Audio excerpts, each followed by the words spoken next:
നമസ്കാരം. ശബരിമല സ്വർണ്ണക്കൊള്ളക്കേസിൽ ഇതുവരെ 11 പേർ അറസ്റ്റിലായിട്ടുണ്ട്. ഉണ്ണികൃഷ്ണൻ പോറ്റി മുതൽ തന്ത്രി കണ്ഠരര് രാജീവര് വരെ. 13ാം പ്രതിയായി രാജീവര് ജയിലിൽ കഴിയുമ്പോൾ എന്താണ് നാട്ടിലെ സ്ഥിതി? അസാധാരണമായ വിശ്വാസികളെ കബളിപ്പിച്ച് തട്ടിപ്പിന് ഗൂഢാലോചന നടത്തിയ ഒരു പ്രതി കൂടി ജയിലിലാകുമ്പോൾ ന്യായീകരിക്കാൻ ഇറങ്ങിത്തിരിക്കുന്നവരുടെ ദയനീയ അവസ്ഥയാണ് നമ്മൾ ഇപ്പോൾ കാണുന്നത്. രാഹുൽ ഈശ്വറിൻ്റെ സ്ഥിതി നമ്മൾ ഈ വീഡിയോയിലൂടെ അതാണ് നോക്കുന്നത്. നാട്ടിൽ എന്ത് കുറ്റകൃത്യമുണ്ടായാലും ആ കുറ്റകൃത്യത്തിൽപ്പെട്ടവരെയൊക്കെ ന്യായീകരിക്കാൻ തലയിലൊരു ഇലാസ്റ്റിക്കും ഇട്ട് രംഗത്തിറങ്ങുന്ന സാക്ഷാൽ രാഹുൽ ഈശ്വർ. ശബരിമല കൊള്ളയിൽ ചിലപ്പോഴൊക്കെ ആടിക്കളിക്കുന്നത് നമുക്ക് കാണാം. അത് എൻ വാസുവിനെ അറസ്റ്റ് ചെയ്യുമ്പോൾ പടക്കം പൊട്ടിച്ച് ആഹ്ലാദിക്കുന്നതായും എം പത്മകുമാറിനെ അറസ്റ്റ് ചെയ്യുമ്പോൾ സങ്കടപ്പെടുന്നതായും ഒക്കെ തോന്നുന്ന ഒരു ഫീലിങ്ങിലാണ് മൂപ്പരുടെ സമീപനം നമുക്ക് അനുഭവപ്പെടുക. എന്നാൽ ഇപ്പോൾ തന്ത്രി സ്വന്തം അമ്മാവൻ അറസ്റ്റിലാകുമ്പോൾ തികച്ചും വ്യത്യസ്തമാണ്. കൈമേയി മറന്ന് 13ാം പ്രതിക്ക് വേണ്ടി യുദ്ധത്തിന് ഇറങ്ങി സ്വയം നാണം കെട്ട് നിൽക്കുന്ന കാഴ്ചയാണ്. ഈ വീഡിയോയിൽ 3 കാര്യങ്ങളാണ്, അതിലൂടെയാണ് നമ്മൾ പോകുന്നത്. തന്ത്രിയെ രക്ഷിക്കാൻ വെല്ലുവിളിച്ചുകൊണ്ട് ഏഷ്യാനെറ്റ് ന്യൂസിൽ വിനു വി ജോണിൻ്റെ മുന്നിലേക്കാണ് ആദ്യം മൂപ്പര് ഇറങ്ങിത്തിരിച്ചത്. ഒന്നാമത്തെ കാര്യം, വെല്ലുവിളിയൊക്കെ കാണുമ്പോൾ നമ്മൾ വിചാരിക്കും തന്ത്രിയെ രക്ഷിച്ചത് തന്നെ എന്ന്. എന്നാൽ സംഭവിച്ചത് നേരെ തിരിച്ചാണ്. ന്യായീകരിച്ച് മെഴുകി മുന്നേറുമ്പോൾ വിനു കാര്യമായി വസ്തുതകൾ വെച്ച് ഒരടിയടിച്ചു.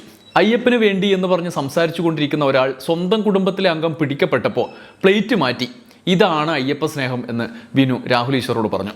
അപ്പോൾ രാഹുൽ ഉള്ളു നൊന്ത് അയ്യോ ഇതങ്ങനെയല്ല, ഇത് കള്ളത്തരമാണ്, കൊള്ളക്കാരെ രക്ഷിക്കാനുള്ള കള്ളത്തരമാണ്, യഥാർത്ഥ കള്ളന്മാരെ രക്ഷിക്കാൻ തന്ത്രിയെ ബലി കൊടുക്കുകയാണ്, തന്ത്രിയുടെ പേരിൽ കേസ് കെട്ടിവെച്ച് യഥാർത്ഥ ആൾക്കാരിലേക്ക് വരാതിരിക്കാൻ കേസ് തിരിച്ചു വിടുകയാണ്, മാധ്യമങ്ങളെ മിസ്ലീഡ് ചെയ്യുകയാണ്, പണ്ട് നമ്പി നാരായണനെ അറസ്റ്റ് ചെയ്ത പോലെ എന്നൊരു ആശയം മൂപ്പരങ്ങ് അടിച്ചു വിടും.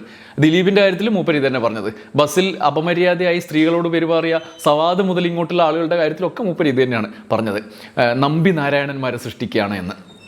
തന്ത്രിയും നമ്പി നാരായണനാണത്രേ. അപ്പോൾ വിനു വി ജോൺ തിരിച്ചു പറഞ്ഞു, അയ്യോ എന്തൊരു ഉദാഹരണമാണ്, നമ്പി നാരായണൻ സാറിനെ തന്ത്രിയുമായി കൂട്ടിക്കെട്ടി അപമാനിക്കരുത്. തന്ത്രി എന്ത് ക്രിമിനൽ കുറ്റമാണ് ചെയ്തിരിക്കുന്നത് എന്ന് തിരിച്ച് രാഹുൽ ഈശ്വർ വാദിച്ചു. ക്രിമിനൽ കുറ്റമാണല്ലോ എഴുതി വെച്ചിരിക്കുന്നത്, വകുപ്പുകളെല്ലാം. എന്ത് ചെയ്തു എന്ന് ഒരു വരിയിൽ പറയൂ എന്ന രാഹുൽ ഈശ്വറിൻ്റെ വെല്ലുവിളിയിൽ ഒരുപാട് വരിയിൽ പറയേണ്ട കാര്യം ഒരു വരിയിൽ പറയുകയാണ് വേണ്ടത് എന്നാണ് വിനു വി ജോൺ തിരിച്ച് വിശദീകരിക്കുന്നത്. മാത്രമല്ല, തന്ത്രി ചെയ്ത കുറ്റം, അവിടെ അയ്യപ്പൻ്റെ സ്വർണം പതിച്ച പാളികൾ അവിടെ ഉണ്ടായിരുന്നു എന്ന് അറിയാവുന്ന ആൾ അത് മറ്റൊരാൾ ഇളക്കിക്കൊണ്ടുപോകുമ്പോൾ പാലിക്കേണ്ട നടപടിക്രമങ്ങൾ ഒന്നും പാലിക്കാതെ കൂട്ടുനിന്നു എന്ന് റിമാൻഡ് റിപ്പോർട്ടിലെ വിശദാംശങ്ങൾ വിനു തിരിച്ചു പറയുന്നുണ്ട്. അത് ദേവസ്വം ബോർഡിൻ്റെ പണിയാണ് അത് നോക്കേണ്ടത് എന്നതാണ് രാഹുൽ ഈശ്വറിൻ്റെ വാദം. തന്ത്രി കൂടി അറിയേണ്ടതാണത്.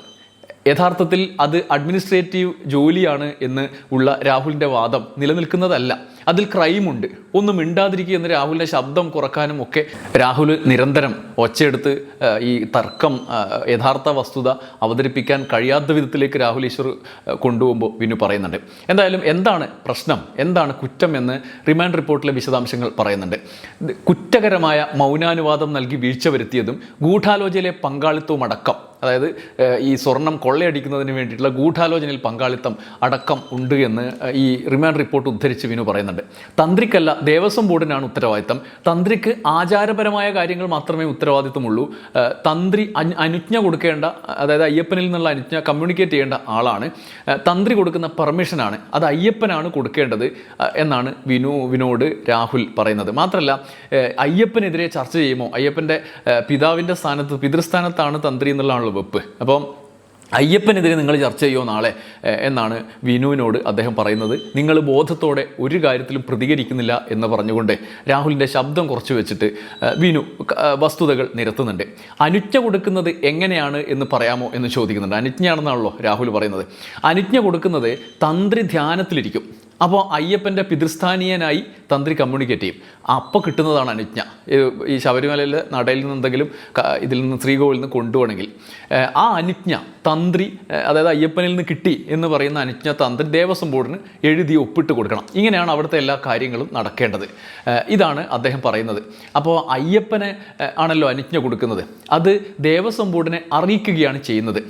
അമ്പലത്തിൽ താങ്കളെക്കാൾ കൂടുതൽ എനക്കാണ് വിവരം എന്ന് പറഞ്ഞ മൂപ്പര് വഴിതിരിച്ചു വിടാനുള്ള ശ്രമവും നടത്തി. എന്നാൽ അതും ചിലവായില്ല. അമ്പലത്തിൽ സമയമൊന്നും ചെലവഴിക്കേണ്ട, രേഖയാണ്, രേഖാമൂലം എഴുതി കൊടുക്കുകയാണ് ചെയ്യുന്നത്. അനുജ്ഞ ഇല്ലാതെയാണ് ഇളക്കിക്കൊണ്ടുപോകുന്നത് എന്നറിയുന്ന തന്ത്രി ഗൂഢാലോചനയ്ക്ക് ഒത്താശ ചെയ്യുകയാണ്. അറിയാവുന്ന തന്ത്രി രേഖാമൂലം എഴുതി കൊടുത്തില്ല. തടഞ്ഞില്ല, അതാണ് കുറ്റം. ഇതാണ് ഗൂഢാലോചന, ഇതാണ് പോറ്റിക്ക് ഒത്താശ ചെയ്ത കാര്യം, ഇതാണ് അയ്യപ്പൻ്റെ സ്വർണം കക്കും എന്ന് പറയാൻ കാരണം എന്ന് വിനു വിശദീകരിച്ചതോടെ രാഹുൽ ഈശ്വറിൻ്റെ ആ വാദങ്ങൾ മുഴുവൻ പൊളിയുകയാണ്. അതായത് ദുർബലമായ നിലയിൽ ആചാരം പാലിക്കേണ്ട ആൾ മാത്രമാണ് തന്ത്രി എന്നാണ് രാഹുൽ ഈശ്വറിൻ്റെ വാദം. തന്ത്രിക്ക് വേണ്ടി ഇനി കോടതിയിലും വരാൻ പോകുന്ന വാദം അതാണ്. അതായത് ശ്രീകോവിലിൽ നിന്ന് എന്തെങ്കിലും എടുത്തുകൊണ്ട് പോകുമ്പം തന്ത്രിയുടെ ഒരു അനുവാദം വേണം. അന്തിമമായ അധികാരി തന്ത്രിയാണ്. അപ്പോൾ ഈ തന്ത്രി അനുവാദം ഉണ്ടാക്കുന്നത് അയ്യപ്പനുമായി ആത്മീയമായി കമ്മ്യൂണിക്കേറ്റ് ചെയ്തിട്ട് ആ അനുജ്ഞ തന്ത്രി പേപ്പറിൽ എഴുതി ബോർഡിന് കൊടുക്കും. ഇത്തവണ അങ്ങനെ സംഭവിച്ചില്ല. ഇനി അനുജ്ഞയാണെങ്കിലും ഒരു സാധനം അവിടുന്ന് കൊണ്ടുപോകുമ്പോൾ അത് അറിയേണ്ട ആൾ, അന്തിമമായ അനുവാദം കൊടുക്കേണ്ട ആൾ അതിന് കൂട്ടുനിന്നു. ഔദ്യോഗികമായ ഒരു നടപടിക്രമങ്ങളും പാലിക്കാതെ എന്നുള്ളതാണ് കുറ്റം. അതുകൊണ്ട് അനുജ്ഞ എന്നൊക്കെ പറഞ്ഞ് അയ്യപ്പനെ ചോദ്യം ചെയ്യോ എന്നൊക്കെ ചോദിച്ച് രാഹുൽ ഈശ്വർ ഇതിനെ വഴിതിരിച്ചു വിടാനും വിശ്വാസത്തെ ദുരുപയോഗിക്കാനും വ്യാപകമായി ശ്രമിക്കുന്ന കാഴ്ചയാണ് ഇന്നലത്തെ ചാനൽ ചർച്ചയിൽ കണ്ടത്. ഇവിടുന്ന് കിട്ടേണ്ടതൊക്കെ കിട്ടിയതിന് ശേഷം ബാക്കി രാഹുൽ ഈശ്വർ മാതൃഭൂമിയിൽ പോയി അഭിലാഷ് മോഹനോട് വാങ്ങിച്ചു. അവിടെ രാഹുൽ പയറ്റിയത് ആചാര ലംഘനത്തിനാണ് കേസെടുത്തത്, അല്ലാതെ കൊള്ള നടത്തിയതിനല്ല എന്ന വാദമാണ്. ആചാര ലംഘനത്തിന് ആദ്യമായാണ് ഇന്ത്യയിൽ കേസെടുക്കുന്നത്. കോടതിയുടെ നിരീക്ഷണം വരട്ടെ, അവിടെ തന്ത്രിക്ക് അനുകൂലമായി വിധി വരും എന്ന വാദമാണ് രാഹുൽ ഈശ്വർ മുന്നോട്ട് വെക്കുന്നത്. എന്നാൽ അഭിലാഷ് ആചാര ലംഘനത്തിനല്ല കേസെടുത്തത് എന്ന് വിശദീകരിച്ചു. പിന്നെ എന്തിനായി കേസെന്നായി? ആചാര ലംഘനത്തിന് കേസെടുക്കാൻ ഭാരത ന്യായ സംഹിതയിൽ വകുപ്പില്ല. ആചാര ലംഘനത്തിനല്ല കേസെടുത്തത്. കേസ് ഗൂഢാലോചന നടത്തിയതിനാണ്. ഒന്നാം പ്രതി ഉണ്ണികൃഷ്ണൻ പോറ്റിയുമായി ഗൂഢാലോചന നടത്തി. ശബരിമലയിലെ അമൂല്യമായ വസ്തുക്കൾ കടത്തി. രാഹുൽ എങ്ങനെ കടത്തും എന്ന ചോദ്യത്തിലേക്ക് കൊണ്ടുപോയി. കാരണം ഉണ്ണികൃഷ്ണൻ പോറ്റി കൊണ്ടുപോകുന്നത് എന്തിനാണ് എന്ന് തന്ത്രിക്ക് എങ്ങനെ അറിയാൻ പറ്റും എന്ന ചോദ്യമാണ് രാഹുൽ ഈശ്വർ തിരിച്ച് ചോദിക്കുന്നത്. തെറ്റിദ്ധരിപ്പിക്കുന്നത് ശരിയല്ല. ആചാര ലംഘനത്തിനല്ല, ഗൂഢാലോചനയ്ക്കാണ് കേസ് എന്ന് ഈ റിമാൻഡ് റിപ്പോർട്ടിലെ വിശദാംശം പറഞ്ഞുകൊണ്ട് അഭിലാഷ് രാഹുലിനെ ഖണ്ഡിക്കുന്നുണ്ട്. ദേവന്റെ അനുജ്ഞ പാലിക്കാതെ തന്ത്രി ഈ പാളി എടുത്തുകൊണ്ടുപോയി എന്നല്ലേ പറയുന്നത്? ദേവന്റെ അനുജ്ഞയില്ലെന്ന് ആര് പറഞ്ഞു എന്ന ന്യായത്തിലേക്കാണ് അടുത്തതായി രാഹുൽ ഈശ്വർ പറയുന്നത്. കാരണം ദേവൻ്റെ അനുജ്ഞ തന്ത്രിക്ക് കിട്ടിയോ നമ്മൾ എങ്ങനെയാണ് പറയുക? അയ്യപ്പൻ്റെ മൊഴി SIT എടുത്തോ എന്ന മറ്റൊരു ട്വിസ്റ്റിലേക്ക് അദ്ദേഹം കൊണ്ടുപോകാൻ ശ്രമിച്ചു. തന്ത്രി ഒപ്പിട്ട് കൊടുക്കുകയാണ് ചെയ്തത്. അത് ദേവസ്വം ബോർഡ് ആവശ്യപ്പെട്ടിട്ടാണ്. അയ്യപ്പൻ കൊടുത്ത മൊഴി വായിക്കണം എന്ന ആഗ്രഹമുണ്ട് എന്ന് ദൈവത്തെ പിടിച്ച് സ്വയം പരിഹാസ്യമാവുകയാണ് അദ്ദേഹം ചെയ്യുന്നത്. എന്നാൽ തന്ത്രി അനുജ്ഞയാണ്, അത് ഒപ്പിടുകയാണ് വേണ്ടത്. ദേവന് ഒപ്പിടാൻ പറ്റില്ലല്ലോ. ഇത്രയും വലിയ കൊള്ള നടത്തിയിട്ട് എന്തിനാണ് രാഹുൽ ഈശ്വർ ഇങ്ങനെ ന്യായീകരിക്കുന്നത് എന്ന് അഭിലാഷ് തിരിച്ചു ചോദിക്കുന്നുണ്ട്. വിശ്വാസിയാണെങ്കിൽ നിങ്ങൾക്ക് അയ്യപ്പനോടാണ് കൂറുണ്ടാകേണ്ടത്, അല്ലാതെ അറസ്റ്റ് ചെയ്യപ്പെട്ട തന്ത്രിയോടല്ല. തന്ത്രിക്ക് റിക്വസ്റ്റ് കൊടുത്താൽ വേണ്ട എന്ന് പറയാൻ പറ്റുമോ? ദേവസ്വം ബോർഡ് എടുക്കാൻ വേണ്ടി ചോദിച്ചു കഴിഞ്ഞാൽ വേണ്ട എന്ന് പറയാൻ പറ്റില്ലല്ലോ തന്ത്രിക്ക്. അവിടെ ദൈവത്തിനെ ദുരുപയോഗിക്കുന്ന കാര്യം നമുക്ക് കാണാം രാഹുലിൻ്റെ ന്യായത്തിൽ. പാളികളും മറ്റും കൊണ്ടുപോകുന്നതിന് മൗനാനുവാദം നൽകി ഗൂഢാലോചനയിൽ പങ്കാളിയായി നിന്നു എന്നതാണ് തന്ത്രിക്കെതിരായ കുറ്റമെന്ന് വിശദീകരിച്ചുകൊണ്ട് തന്നെ അഭിലാഷ് മോഹൻ പറയുന്നുണ്ട്. മാത്രമല്ല, അങ്ങനെ ചെയ്യാൻ, അങ്ങനെ ദേവൻ്റെ അനുജ്ഞ ഉണ്ടെങ്കിൽ എന്തുകൊണ്ട് ഈ കൊണ്ടുപോകുമ്പോൾ ആ അനുജ്ഞ രേഖപ്പെടുത്താതിരിക്കുന്നത്? അതിനെല്ലാ അനുവാദവും നൽകി തിരിച്ചു കൊണ്ടുവെക്കുന്നു. മോഷണം പോകുന്നത് തിരിച്ചറിയുന്നില്ല. അതിനകത്ത് എന്ത് നടന്നാലും അദ്ദേഹമാണ് അറിയാൻ ഇടയുള്ള ആൾ. അത് അദ്ദേഹം ചെയ്തില്ല എന്നുള്ളത് തന്നെയാണ് ഇതിൽ അദ്ദേഹത്തിന് ഗൂഢാലോചനയിൽ പങ്കുണ്ട് എന്നുള്ളതിന് SITയുടെ മുന്നിലുള്ള കാര്യം. മാത്രമല്ല, അദ്ദേഹം സാമ്പത്തികമായ നേട്ടം ഉണ്ടാക്കിയോ എന്നുള്ളത് ഇനി വരാൻ പോകുന്നതേ ഉള്ളൂ. അദ്ദേഹത്തിൻ്റെ മറ്റ് പരിശോധനകൾ നടത്തിയതിന് ശേഷമാണ് വരാൻ പോകുന്നത്. ഇതിനെ എല്ലാം കൺക്ലൂഷനായിട്ട് ഏഷ്യാനെറ്റ് ന്യൂസിൽ മഹേഷ് പണിക്കർ പറഞ്ഞ ഒരു പ്രധാനപ്പെട്ട കാര്യമുണ്ട്. അദ്ദേഹം പറഞ്ഞത് ഇങ്ങനെയാണ്: അയ്യപ്പൻ്റെ ജന്മനക്ഷത്രമാണ് ഉത്രം നക്ഷത്രം. ആ ദിവസം തന്ത്രി ജയിലിൽ കഴിയുന്നുണ്ട്, അറസ്റ്റ് ചെയ്യപ്പെടുന്നുണ്ട് എങ്കിൽ അത് ദൈവനിശ്ചയം തന്നെയാണ്. യഥാർത്ഥത്തിൽ ശബരിമലയിലെ എല്ലാ കാര്യങ്ങളും ആചാരപരമായവയെല്ലാം തന്ത്രിയിൽ നിന്നാണ് ആരംഭിക്കുന്നത്. ഇന്നത് പണിയണം, ഇന്ന വാതിൽ മാറ്റണം, അവിടെ എലി കയറുന്നുണ്ട്, അത് മാറ്റണം, ഇങ്ങനെയെല്ലാം കണ്ടുപിടിച്ച് നിർദ്ദേശിക്കുന്നത് തന്ത്രിയാണ്.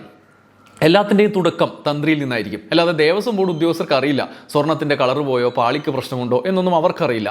ശ്രീകോവിലുമായി ബന്ധപ്പെട്ട എല്ലാ നിർമ്മാണ പ്രവർത്തനങ്ങളും ആരംഭിക്കുന്നത് തന്ത്രിയിലാണ്. നടപടികൾ അതിന് ശേഷമാണ്. പിന്നീട് ഈ അനുജ്ഞ രേഖപ്പെടുത്തി ഒരു സ്പോൺസറെ കൊണ്ടുവന്നിട്ട് മാറ്റാൻ പറയുന്നു. എന്നിട്ട് അത് പഴയത് അടിച്ചു മാറ്റുന്നു. ഇവിടെ അതാണ് സംഭവിക്കുന്നത്. മാറ്റാൻ പറയുന്ന സാധനം പുതിയത് മാറ്റി വെക്കുമ്പോൾ പഴയത് അടിച്ചു മാറ്റുന്നു. പൂജാപരമായി ബന്ധപ്പെട്ട ആളുകളെയാണ് അവിടേക്ക് ബന്ധിപ്പിക്കുന്നത്. കസ്റ്റമേഴ്സ് എല്ലാം അവിടെയാണ്. ജയറാമിൻ്റെയൊക്കെ പങ്ക് ചോദ്യം ചെയ്യപ്പെടേണ്ടതാണ്. ജയറാമിൻ്റെ അടുത്താണ് തൊണ്ടി മുതൽ വെച്ച് ഡിസ്പ്ലേ ചെയ്ത് പ്രചരിപ്പിച്ചത്. അതിൻ്റെ അടിസ്ഥാനത്തിലായിരുന്നു തുടർ നടപടികൾ. ഇവരെല്ലാം സവർണരായ മനുഷ്യരായതുകൊണ്ട് ഇതൊന്നും ചോദിക്കാൻ പാടില്ല.